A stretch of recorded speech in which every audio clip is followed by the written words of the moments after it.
నమస్తే అండి. ఆహ్, ఈరోజు సుమారు 12:30, 1 సమయంలో మాకొక డైల్ 112 కాల్ వచ్చింది.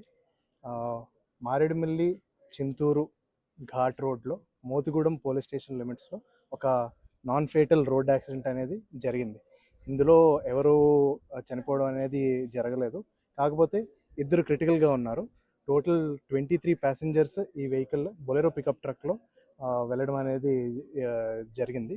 సో, ఇది ఒక కర్వ్‌ని నెగోషియేట్ చేస్తూ డ్రైవర్ కంట్రోల్ అదుపు తప్పి అక్కడ ఉండే సైడ్ రైలింగ్‌ని గుద్దేసి అక్కడ టాప్లింగ్ అనేది జరగడం అనేది జరిగింది. ఇందులో మనకి ఇద్దరు క్రిటికల్‌గా ఉంటే వాళ్ళిద్దరిని భ భద్రాచలంకి రిఫర్ చేయడం అనేది జరిగింది. ఇందులో ఇంకా ఆరుగురిని ఫర్దర్ ట్రీట్మెంట్ కోసం మనం రిఫర్ చేయడం అనేది జరిగింది.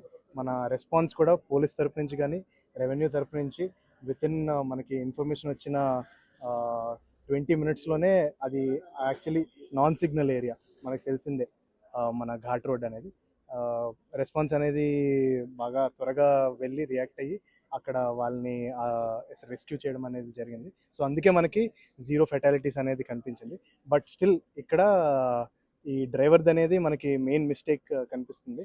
ఒక బొలెరో పికప్ ట్రక్‌లో ఇలా ఓవర్‌లోడింగ్ చేసి తీసుకెళ్ళడం అనేది సో, దాని మీద మేము స్ట్రిక్టెస్ట్ ఆఫ్ ద యాక్షన్ తీసుకోవడం అనేది జరుగుతుంది.